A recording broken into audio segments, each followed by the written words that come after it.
Florida Gators are on a 33-game streak of winning home openers at the Swamp. What's Miami going to do when they step into that tough road environment?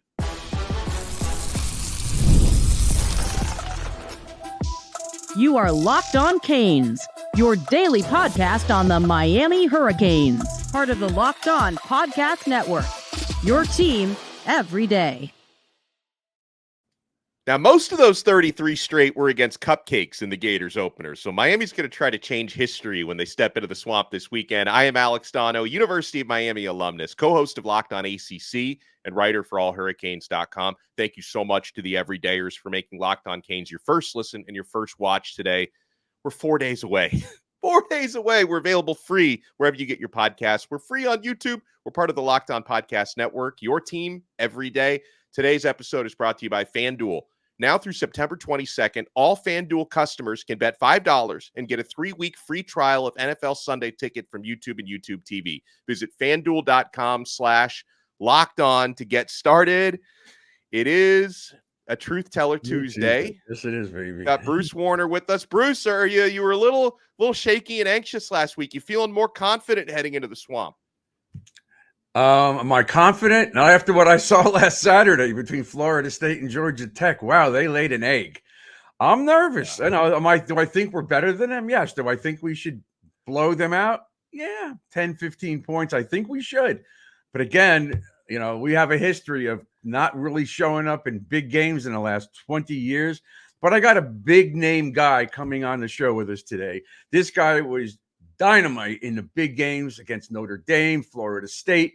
He never played the Gators up there. Actually, he didn't play them at all because they chickened out.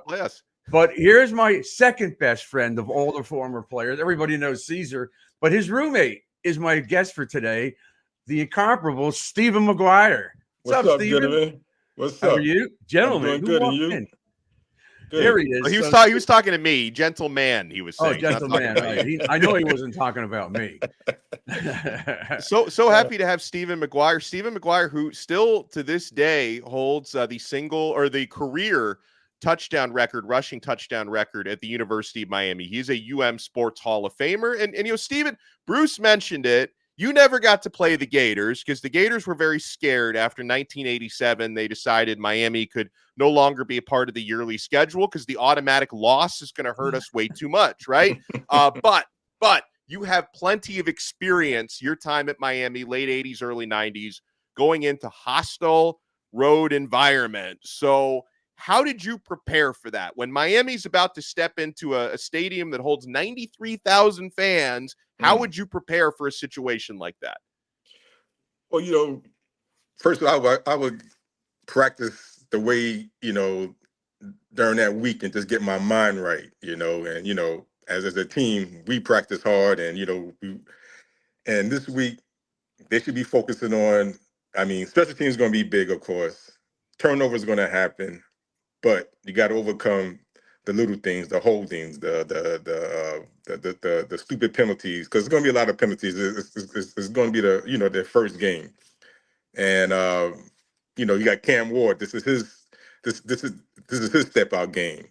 So for me, mentally, I was just locked in. Back then we used to say, this is it. This is prime time.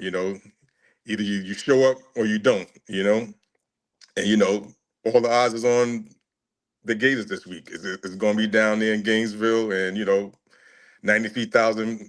I didn't know about that stat about the 33-0. So that's pretty daunting right there. Yeah. So, 33 straight home openers. Now, most of those were against like FAMU types. In fact, I think Miami is like only the second team in the last 33 years to play there for a Gators home opener where the Gators are underdogs. The other one was against Utah a couple of years ago. Utah were 2.5-point favorites. The Gators did win that game against Utah. They're going to try to do the same thing against Miami. But favorites, remember, we were ranked number 1 and we went to Provo, Utah, and, we got, we took BYU. A big win, by BYU. So, things happen, you know what I'm saying? Turnovers, like I said, special teams, and, it's going to be some penalties. And, these guys just got to be focused, from 2 weeks ago, these guys should be working on.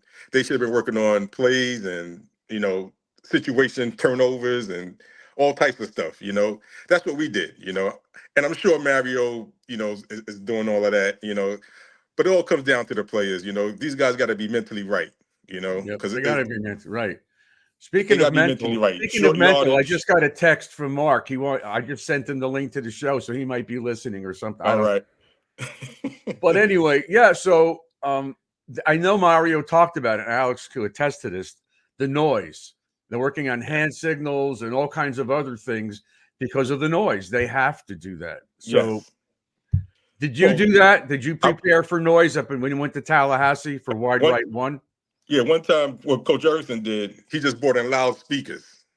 And I think if I'm not mistaken, I think they were listening to yeah, exactly. Yep. They played that all the time. 2 days of practice, and we couldn't even hear ourselves in practice. So our practice was like going crazy. But that's what he did. He brought in loudspeakers because that was his first time in '89 when we went up there and we got beat.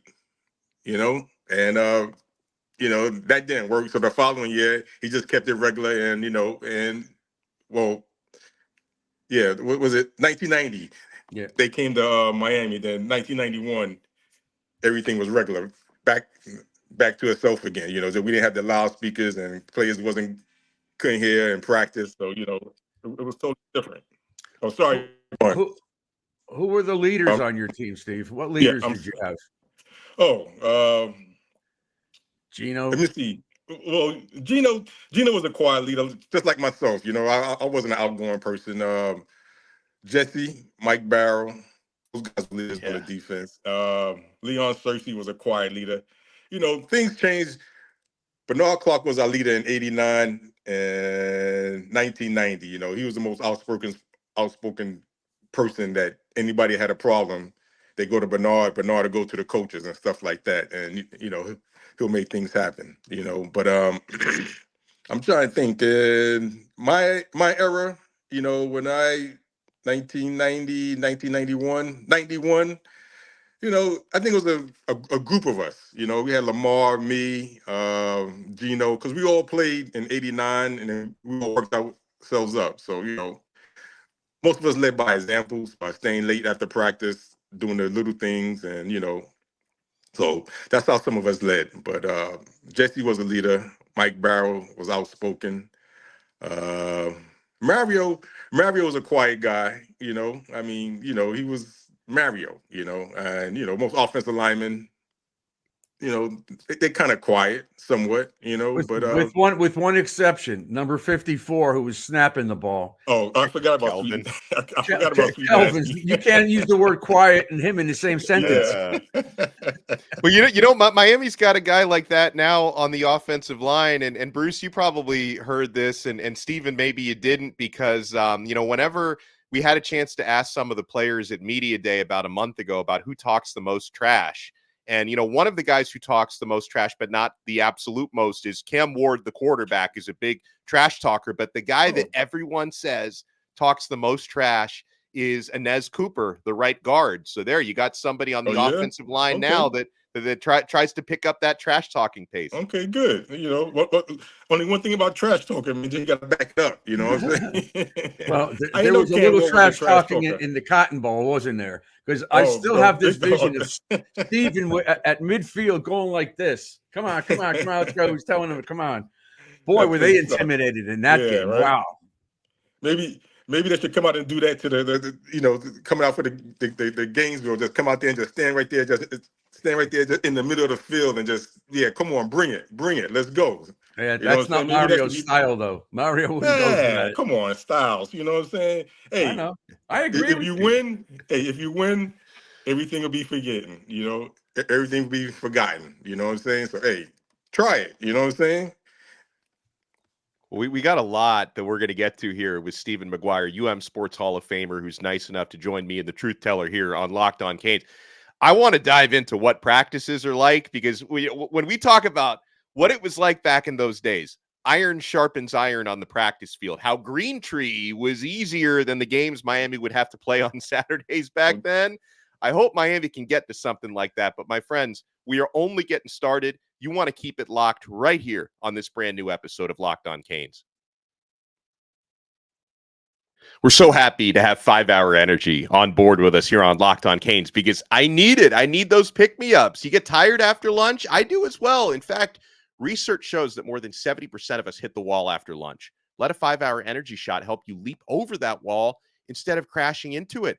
With zero sugar and a convenient portable size, it's the perfect pick-me-up for getting stuff done. 5 Hour Energy website has flavors galore like watermelon, tropical burst, grape, berry, and more. There's a flavor for everyone. Try them all, and they're all really good. On the site, you'll even have the option to build your own 12-pack or 24-pack. You choose the flavors, and it's delivered right to your door. If you go to 5hourenergy.com, that's the number 5hourenergy.com, and get some 5 Hour Energy product today, you can use my promo code LOCKEDONCFB to receive 20% off your order.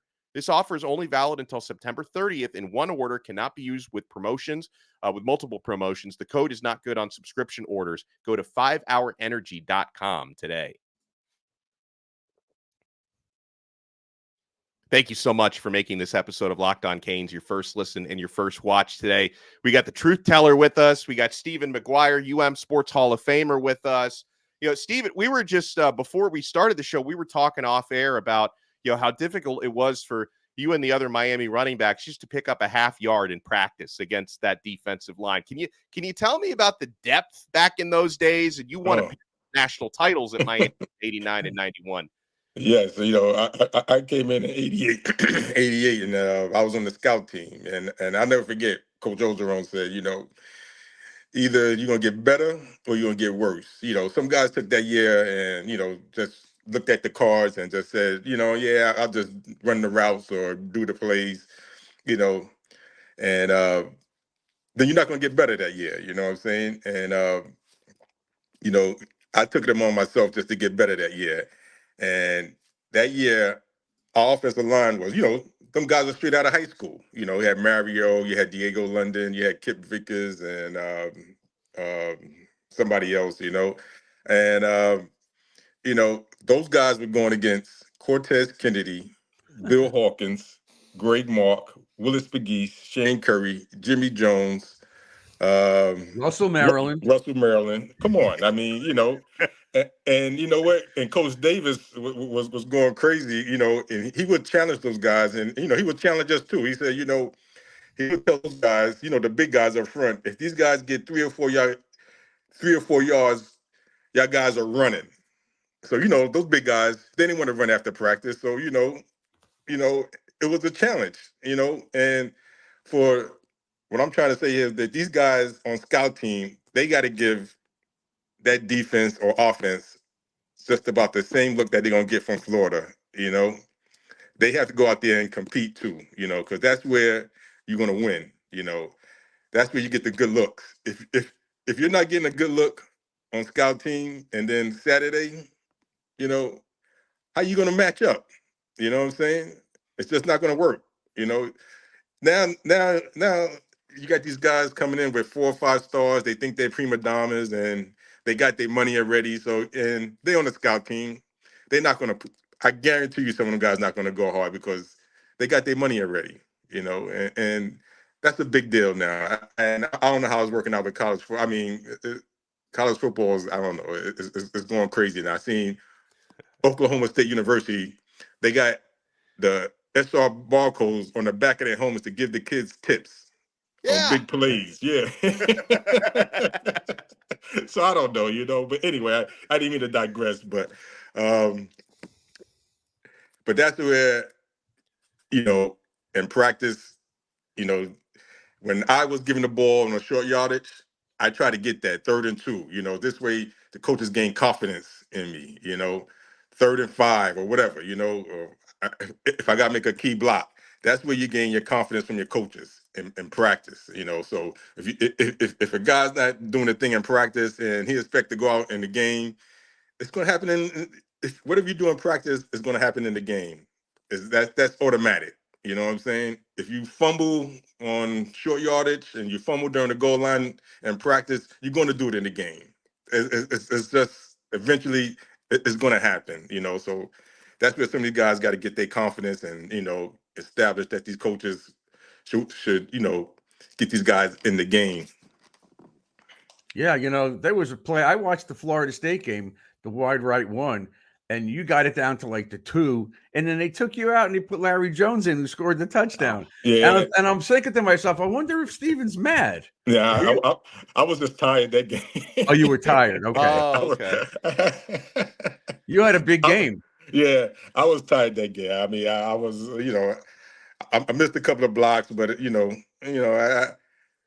did put in a little bit of work that game. You did great. I did fumble, so and had to make up for it. Yeah, well, you had a big game against Notre Dame in your freshman year. You made the cover of Sports Illustrated. Yeah, Sports Illustrated, cover of Sports Illustrated, and got a little incentive there. I scoring the touchdown. That was fun. And what else? The Houston game. How much fun was it being around these guys? I mean, I know stories. You know stories. You could tell 1,000 stories about these guys. Come on, man. I just found out a couple of years ago that on our way, we was playing Alabama for the national championship on our last year, that there was a fight on the defensive bus. Now think how crazy that is. You know what I'm saying? We going to the game, and these guys are actually fighting on the defensive bus. I don't know, because I'm on the offensive bus, But yeah. So it's crazy, Back then, our mentality was totally different. You know what I'm saying? We didn't care. You know what I'm saying? Bruce, you know that. Yeah, I know all of that. Yeah, I know. I mean, I remember you played Iowa on the road. Yeah. And they were yelling at you guys like, how many Cadillacs you're going to steal was this week, and all that racial stuff they were throwing it out. Iowa, you know what I'm saying? Come on, man. You'll be going to hostile violence environments all the time. This is Miami. Yeah. This is what you came here for. You came here to go to Florida. You came here to go to FSU, and you came here to go to Clemson and beat them. That's what made Miami back then. Teams were scared to play us.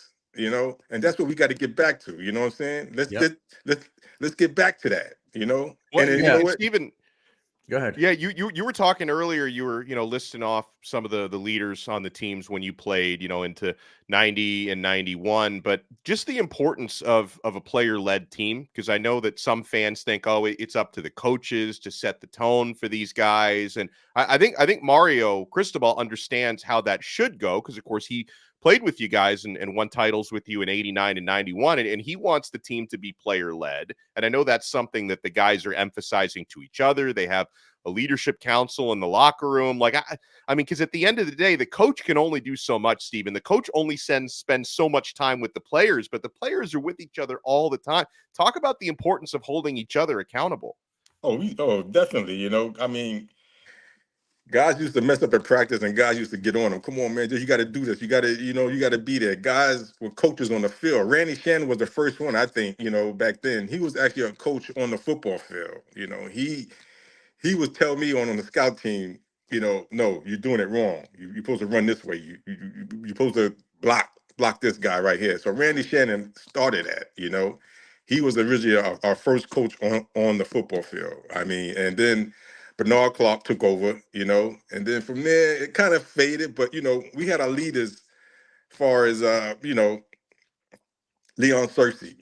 He was a quiet guy, big dude. Nobody messed with him. Came to work, boom. Jesse Armstead. Come on, man, what you doing? Run the damn ball right. You know what I'm saying? I used to watch him on the guys on the. They'll be on the defense, and he'll tell the guys on the scout team, come on, man, run the ball. You know what I'm saying? They need to get a good look, and that's what these guys got to get. But now, like I said, these guys come in with a lot of egos now, and these coaches can't really touch their egos, because otherwise they'll go into the transfer portal and then, bye-bye, so. Yeah, well, that makes Mario's job that much more difficult. Yeah, it does. He's babysitting in a way. Yeah. Yeah, and you don't want to do that. And he's trying to change that culture, which we've heard a lot about in the last 8 to 10 years. The culture was terrible. It's true. Now he's loaded with talent, Yeah, Let's see what these guys have in here. it's a lot of pressure on them this year. Especially this first game is going to be a big. This first game is going to be rough on them. Yeah, I hope everything should goes well, and I hope everything. Hope the fans don't jump off the bandwagon. You know how Miami fans are. We're either we win the national championship or that's it. It's Well, either championship or you're bust. talking about me because I'm Yeah. going on a cruise the day after the game. And I told Alex last week on the show, if we lose that game, I'm not going on the cruise. I'm going to a funeral home, and I'm going to tell him to get it over with already. Well, I want to talk a little bit more about that Florida game when we come back, including I think Miami's got a group of running backs now that would make Stephen McGuire proud and how they may factor into that game. So, my friends, we're not done yet. You want to keep it locked right here on this brand new episode of Locked On Canes. And I know you guys have been playing this new mobile game. I am absolutely addicted to Ultimate College Football HC. I think you're going to love this as much as I do. In this amazing game and simulation, you get to step into the shoes of a head coach and lead your college football team to glory. Can you imagine actually being the head coach of the Miami Hurricanes? From recruiting players, put your loafers on, and hiring staff to overseeing training camps and handling school scholarships, you control every crucial part of your program. It's all in your hands. And here's what I really love about this game. You're responsible for calling offensive plays. Your strategy will not only determine the success of your football season, it's also going to shape the future and legacy of your program.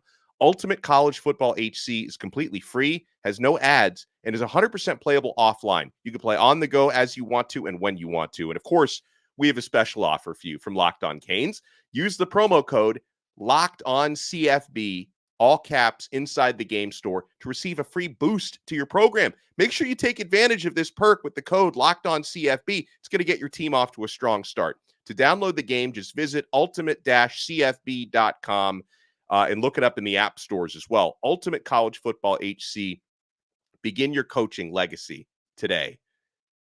We are also proudly brought to you by Ibotta. Guys, I use this service all the time, and why not? You're getting cash back on a lot of stuff you'd be buying anyway. And it's summertime, it's barbecue season. Stock up on all your grilling favorites and earn cash back on every purchase when you use Ibotta. You won't have to choose between burgers or hot dogs. You can get both. Get steak as well. Ibotta is a free app that lets you earn cash back every time you shop. Earn on hundreds of items from groceries to beauty supplies, even toys, so you can make sure you're beating inflation no matter what you're purchasing. The average Ibotta user earns $256 back per year. That could cover the cost of an entire shopping trip, that flight you've been eyeing, or that fancy dinner you've been craving. You could save on over 2,400 brands and shop at over 1,000 retailers, including your favorite grocery stores, Lowe's, Macy's, Sephora, Best Buy, and more. It's time you join the over 50 million users who use Ibotta to earn cash back every time they shop. And right now, Ibotta is offering our listeners $5 just for trying Ibotta by using the code LOCKEDONCOLLEGE when you register. Just go to the App Store or Google Play Store, download the free Ibotta app to start earning cash back, and use code LOCKEDONCOLLEGE. That's IBOTTA in the Google Play or App Store, and use code LOCKEDONCOLLEGE. And thank you for making Locked On Canes your first listen and your first watch today. Alex Donno here. Got the truth teller, Bruce Warner. Got the UM Sports Hall of Famer, Stephen McGuire. And Stephen, I think you're going to be proud of what Miami has in the backfield this season. They go add Damian Martinez off a near 1,200-yard season last year at Oregon State. Mm-hmm. Mark Fletcher is ready to play, according to Mario Cristobal. He's coming back. Recovered. Okay, good. He's coming back. He's fully ready to go. They got Chris Johnson, A.J. Allen, Jordan Lyle, the true freshman, has been doing really well. Chris Wheatley-Humphrey, another true freshman. I know Cam Ward's going to want to be chucking the ball downfield, but Miami can also ground and pound this year as well. Hey, you got to run the ball. You know what I'm saying? Run it first, Yeah, I mean, that's what wins championships too, running the ball. Let's see if, they come out with a certain game plan of running the ball, and, that opens up the passing game automatically. Now, you can start doing your, what does they do now? The RPOs, the run pass option, and, Yeah, exactly. Hey, let's go. You know what I'm saying? And, just hold the running backs. They got to be accountable. You know what I'm saying? 3rd and 1, 3rd and 2, 3rd and 5, short yardage, goal line. Let's get that ball in. Offensive lineman, let's come off the ball, fire off, and let's go, baby. Because I'm going to be watching Saturday. Supposedly, Mark Caesar's supposed to be coming over, Bruce. But just letting you know. Coming over to your place? Yeah. All right, he'll be there. Get up there, He'll be Bruce. there. You should go up there as well. You can visit the old stomping grounds. Right, and then I'll fly back the next morning and get on the ship. No, I'm staying home. Steven, I got an 85-inch screen TV now, man. All right. So, but yeah, but those running backs, man. Excuse me, Damian Martinez. I heard some pretty good things about him. From Oregon State. Let's see. You know what I'm saying? I just hope we come out fired up and not wait and see. I can't take this anymore with them falling behind. And then they have to make adjustments. Let them adjust to. I hope our offense just opens it up right from the kickoff. I don't want to see run, pass. I want to mix it up. I just want to see us really look good out there, especially early in the game, to take the crowd out and the crowd noise. Yeah. Let them start doubting their team. Their team is supposed to win 4 or 5 games this year. Well, let's prove it. Let's go. Let's go. Let's take their heart straight from the first snap. Straight from kickoff coverage. Let's go. Or kickoff return. Let's go. Let's take it to them right there. Just like Robert Kevin Bailey Hester in the Cotton Bowl against Texas. Oh, yeah. He laid that guy out. Right, you got Robert Bailey and you got Carl Richardson for the Nebraska game when he went down there and broke his arm and he still laid that kid out. That set the tone, See, I was thinking of the other direction. I was thinking of when Devin Hester returned that opening kickoff for a touchdown against Florida in 2003 in the Orange Bowl. I was thinking about that, so it can go that too. both You know what I'm saying? Come on. Yeah, but then we fell behind big in that game. We fell behind big, but then Brock Berlin remembered, I cannot lose to my former team. I better pick it up.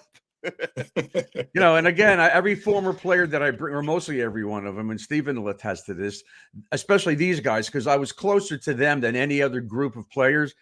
It really was an us against the world mentality. Melvin talked about that 2 weeks ago. We had Melvin Bratton on, and you guys had that, especially when you went to the Cotton Bowl. And I believe Mark started in with the Texas players versus the Florida or the New Jersey players, and he's always in the middle of something. Yeah, and always. You guys had fights amongst yourselves. Yeah, we didn't take no crap. And listen, if we ain't gonna take crap from ourselves, we damn sure ain't gonna take no crap from the other players. So hey, there you go. You know what I'm saying? Right, and that's what I hope happens. Just go out there and kick their butt. I can't say the ASS word anymore. I'm banned from saying that. And just come home and just say, next. That's it. Next, that's it. Come on, this right here. This is a big game and another big game in history. It's 3:30. I'm going to have my drink and my cigar. I'm going to sit down. I'm going to watch it and hope everything goes well. And I'm definitely looking forward to it. Still smoking them damn cigars, huh? So you became a police officer when your career was. Are you retired now? Yeah. I retired 3 years ago, man. Come on, man. I retired 3 years ago. I don't know. You haven't come over my house in 2 or 3 years. That's true. Well, you moved. Right. You live over in Coral Springs, right? Yeah, I live, Parkland. Yeah. Doesn't matter. Caesar's been here like 10 times. He knows where I live. Caesar practically lives at Bruce's place. I know, man. Practically lives in my house. Hey, listen, next time, give him a key and no curfew at night, Bruce.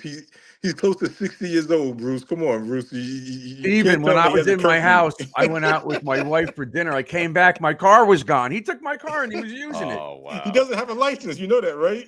He doesn't have a license? No, I don't know that. I know it now. Oh, man. Are you going to the Ball State game? It's the celebrate the 35 years. I'm trying to make it, man. I'm trying to make it. I think my daughter's supposed to be coming down from the military from Hawaii, so during that week. So yeah, I'm trying to make that game. So all right, let me know. We'll do. We'll do. I hope you can make it, and we appreciate the time here from Stephen McGuire. Actually, last thing before we let you run, do you have a prediction for the season, Stephen? I know that hopes are we've been let down by Miami before, but the hopes and the expectations are very high this year. Do you think they can win 10 or more games? I think so. Yeah, I say yeah. Will it be 10-1? Yeah, I mean, we play 12 games in the regular season. but then you got the playoffs, hopefully, you know. So I hope so. 15-0 is what I'm going. Yeah.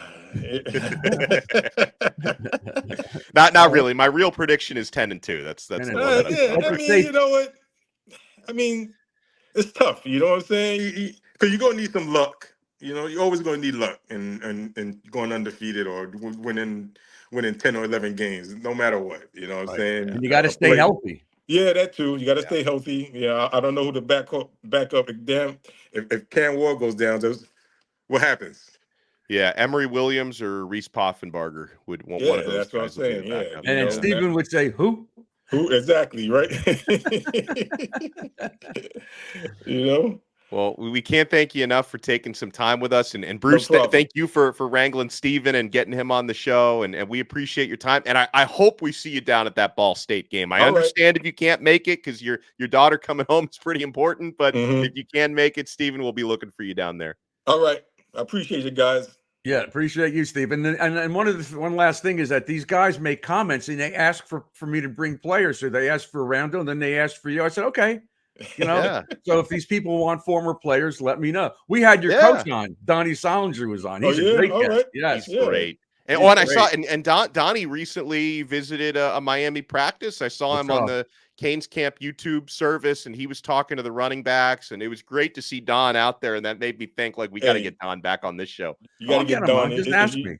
Yeah, you talk to Don Sanjay. He's the guru of college running backs. Yeah. The staff, the crew he had, man, and he worked magic with them. You know, I mean, that year he had Willis McGahee, Najee Davenport, Clinton Portis, and Frank Gore, James Jackson. Come on.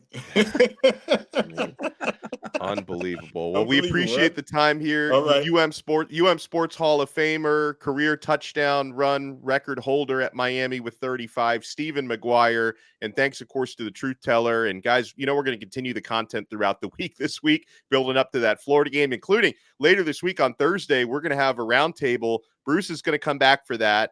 Larry Bluestein and Brian Smith. We've never had all of them together in the same virtual studio before. That's going to be happening this Thursday. So we'll talk to you guys Thursday morning. Thursday morning. Yeah, this Thursday. So we'll talk to you guys then. We'll talk to you tomorrow as well here on another episode of Locked On Canes, part of the awesome Locked On Podcast Network. Your team every day.